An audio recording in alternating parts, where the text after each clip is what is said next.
Merci de nous rester fidèles sur www.gms.sn. Tout de suite, le journal. Ziguinchor quitte la dernière place du classement national au baccalauréat général pour être deuxième après Dakar. Plusieurs stratégies expliquent ce bond qualitatif que l'académie compte maintenir. La situation désastreuse des banques de sang préoccupe l'association Team Casa. Cette dernière a organisé ce jeudi une journée de dons de sang pour venir en aide aux hôpitaux de la région. Tout de suite, le développement. Bienvenue à tous. Bon spectaculaire de l'Académie de Ziguinchor au baccalauréat général 2018. La région est sortie deuxième du classement national après Dakar. Une performance qui s'explique par plusieurs stratégies menées par les acteurs en charge de l'éducation à Ziguinchor. Siaka Goudiaby, inspecteur d'Académie de Ziguinchor, que nous écoutons au micro de Cheikh Tidiane Cissé. C'est un ensemble de dispositifs, un ensemble de conditions qu'on a mis en œuvre, de mesures qu'on a mises en œuvre et qui nous ont valu ces succès. Mais dans tous les cas, nous allons poursuivre l'analyse de ces résultats, comme je l'ai annoncé, pour voir la part exacte du privé, parce que nous avons au moins 50 établissements privés d'enseignement moins secondaire, plus pour 23 établissements publics d'enseignement secondaire. Nous allons faire la part du privé dans ces résultats, la part du public dans ces résultats et enfin la part des candidats libres dans ces résultats. À la suite de cette analyse fouillée et détaillée, nous allons vers des rencontres sectorielles avec les partenaires techniques, avec les partenaires sociaux pour approfondir le travail d'analyse et expliquer les raisons véritables de ces résultats dans les détails, et aussi mutualiser les expériences porteuses qui ont été menées par-ci, par-là, à travers les établissements, mais enfin donner des orientations pour l'année prochaine, l'année scolaire 2018-2019, en matière de pilotage et de gestion des établissements moins secondaires, pour donc maintenir le cap. C'est parti pour la formation diplômante au CRFPE de Ziguinchor. Près d'une centaine d'instituteurs adjoints vont sacrifier leurs vacances pour s'offrir les chances de décrocher le CAP. L'amphi de rentrée a eu lieu ce vendredi au conseil départemental de Ziguinchor, compte rendu Cheikh Tidiane Cissé. Ils sont plus de 90 instituteurs adjoints, dont 5 arabisants, à se mettre sur la ligne de départ d'une formation d'un peu plus d'un an pour l'obtention du certificat d'aptitude pédagogique. Le sérieux et la complexité de cette formation expliquent la tenue de cet amphi de rentrée organisé par le CRFPE de Ziguinchor et l'Académie. Ce sont des instituteurs adjoints et ils cherchent ce diplôme. Donc c'est bon pour leur carrière, mais également c'est bon pour le système parce qu'ils vont se bonifier. Donc, en termes de pratique, ils auront une pratique meilleure que celle qu'ils avaient. Maintenant, aujourd'hui, on a organisé cet amphithéâtre de rentrée pour qu'ils puissent savoir vraiment quels sont les tenants et les aboutissants de cette formation qui les attend. Donc, cette formation s'inscrit dans le sérieux. Il faut qu'ils s'engagent. Il faut vraiment qu'ils aspirent à bien travailler pour mériter vraiment le certificat d'aptitude pédagogique. C'est tout simplement ça. Ils n'ont qu'à s'engager. Ce n'est pas à nous de franchir vraiment le fleuve, comme je le dis, mais c'est à eux de franchir. Mais on mettra vraiment toute la rigueur qu'il faut, toutes les conditions seront créées pour que ces gens-là puissent apprendre. La présence des syndicats d'enseignants à ce face-à-face entre responsables de la dite formation et stagiaires est l'occasion pour que les partenaires sociaux interpellent la conscience de leurs militants. Il est bon aussi qu'on se dise la vérité entre nous, parce que cette formation-là, ce CAP ne se donne pas. Contrairement à ce que les gens peuvent imaginer dans leur tête, que c'est une formation diplômante, qu'on va aller vraiment à une promenade et ça va passer. Non, ça ne se passe pas comme ça. Nous leur avons demandé tout simplement d'être plus sérieux, plus regardants par rapport à leur carrière, mais aussi d'être plus engagés. Et de respecter toutes les clauses qui seront définies ici à cet amphithéâtre-là pour qu'ils puissent maximiser leurs chances pour réussir vraiment à leur CAP. Cause pour laquelle nous sommes là aujourd'hui pour les accompagner, mais aussi leur dire que nous préférons ne pas jouer les rôles de sapeurs-pompiers, surtout parce que chaque année nous sommes interpellés. Les enseignants ont des problèmes avec l'administration du CRFPE, et ils reviennent vers le syndicat pour leur dire que voilà tel problème que j'ai avec l'administration, ainsi de suite. Maintenant, les syndicats sont obligés d'aller vraiment jouer aux sapeurs-pompiers, c'est de régler les problèmes. parce que nous sommes des partenaires avec le CRFE, mais nous préférions vraiment accompagner ces enseignants, surtout sur le plan mental, moral et pédagogique. Les conseils et autres éclairages semblent bien intégrés par ces stagiaires. Nous sommes très contents et nous allons vraiment engager de bien réussir notre objectif afin d'avoir le CAP. Nous allons nous battre vraiment pour avoir décroché notre objectif. Rappelez que cette formation diplômante qui s'étend sur près d'un an participe à la dynamique d'extinction du corps des instituteurs adjoints entamée au Sénégal depuis 5 ans. Dans le cadre de la première édition du festival culturel baptisé Casa Dimansa, l'association Team Casa a organisé une journée de don de sang. L'objectif est d'apporter leur soutien aux hôpitaux de la région, une initiative saluée par les acteurs de la santé qui étaient présents lors de cette activité. Reportage. Consciente de la situation désastreuse au niveau des banques de sang du Sénégal, notamment à Ziguinchor, l'association Team Casa a décidé de venir en aide aux hôpitaux en organisant une journée de don de sang. En fait, en suivant les informations, on a vu comment c'est primordial d'avoir du sang. Et c'est tellement difficile ici au Sénégal, malgré que nous sommes 14 millions, mais c'est tellement difficile d'obtenir du sang et ça en coûte des vies. Raison pour laquelle on s'est mobilisé, on a dit pour une bonne cause.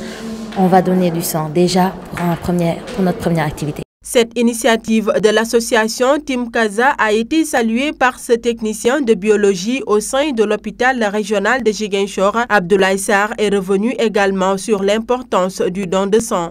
Une personne anémiée ne peut pas rester comme ça pour autant qu'on lui donne du sang. Donc l'important du don de sang, c'est pour sauver des vies. Donc c'est un acte noble que tout individu capable de donner son sang doit faire. Donc, parce qu'il y a des gens, des malades, des patients qui sont parfois à la maison, parfois à l'hôpital. Donc il faut impérativement qu'on leur donne du sang. C'est pour sauver des vies et c'est un acte noble. Cette journée a été une occasion pour cette association de revenir sur leurs objectifs. On s'est dit, passons par des activités. On a déjà, pour casser l'image désastreuse qu'on garde de la Casamance. Par exemple, dans le Sénégal même, demandez aux autres régions, qu'est-ce que vous pensez de la Casamance? Oh, la rébellion, oh, il y a ça. Mais ce n'est pas exactement ça. Je suis ici, ça fait plus de 10 ans et je n'ai pas eu à confronter les rébellions.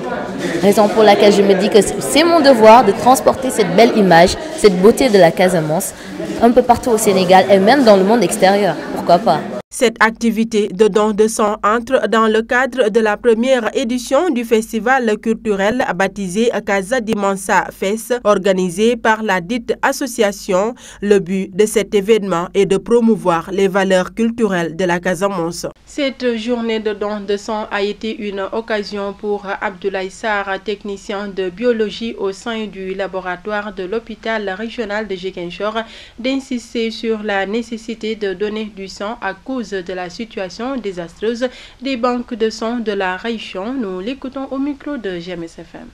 La situation au niveau des banques de sang est tellement critique. Je lance un appel à la population de Ziguinchor de venir donner son sang pour au moins aider celui qui est au lit, cloué dans son lit. Il ne peut pas se lever tant qu'on ne lui donne pas de sang.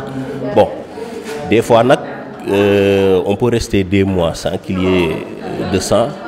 Les banques de sang de l'hôpital régional comme l'hôpital de la Paix, donc ils sont en manque de sang.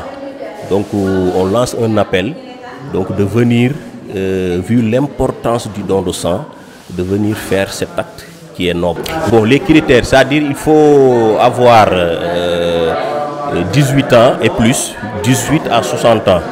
Donc avoir un poids de 50 kg et plus, avoir une bonne tension.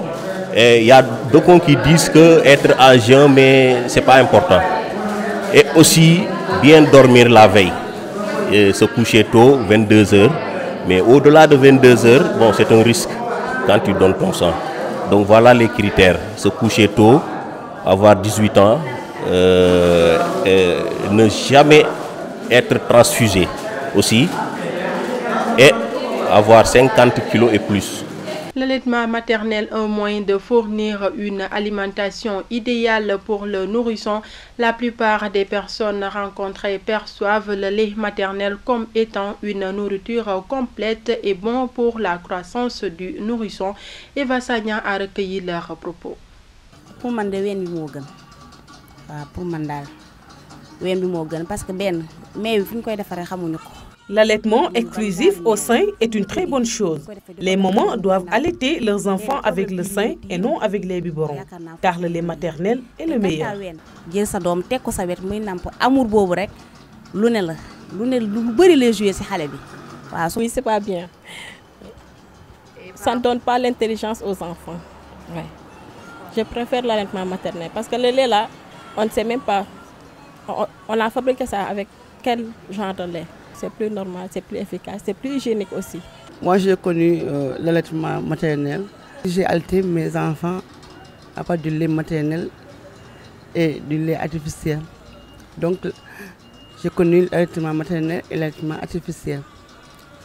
Parce que quand tu dois aller au boulot, franchement, tu ne peux pas seulement allaiter du sein.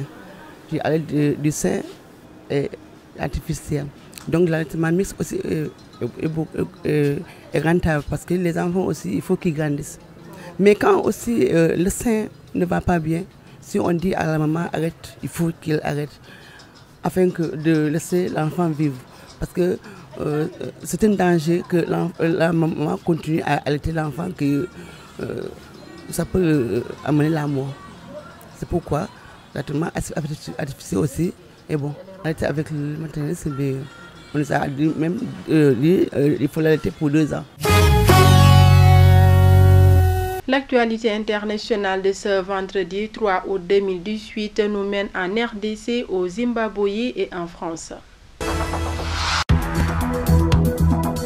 L'épidémie d'Ebola qui sévit actuellement dans l'est de la République démocratique du Congo pourrait s'étendre aux pays limitrophes. La maladie a été signalée à Mangina, une bourgade située à 30 km au nord-ouest de Beni, dans la province du Nord Kivu, à une centaine de kilomètres de la frontière ougandaise. 4 cas d'Ebola y ont été repérés. Mi-juillet, le gouvernement avait annoncé que 20 personnes étaient mortes de fièvre hémorragique dans cette zone, mais sans préciser s'il s'agissait de cas avérés ou suspects d'Ebola. La précédente épidémie d'Ebola a fait 33 morts dans une région du nord-ouest de la RDC. À ce stade, rien n'indique que ces 2 épidémies séparées de plus de 2600 km soient liées, ont précisé les autorités congolaises. Les résultats définitifs sont tombés. L'ancien bras droit de Robert Mugabe, Emmerson Mnangagwa, a été élu président du Zimbabwe dès le premier tour. La déclaration officielle a été faite par la présidente de la commission électorale, Priscilla Chigumba, et elle a été suivie rapidement d'un tweet du nouveau chef d'État zimbabwéen. Emmerson Mnangagwa a salué un nouveau départ avant d'appeler à l'unité pour construire un nouveau Zimbabwe pour tous.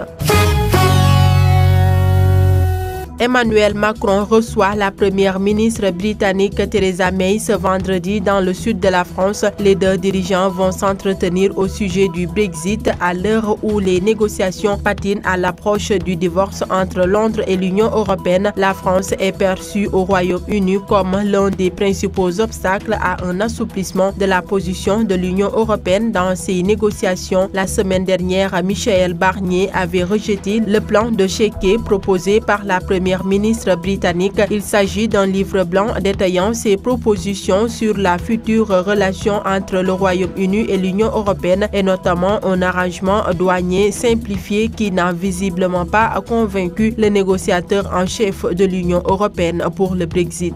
C'était le dernier élément de ce journal. L'information continue sur www.gms.sn.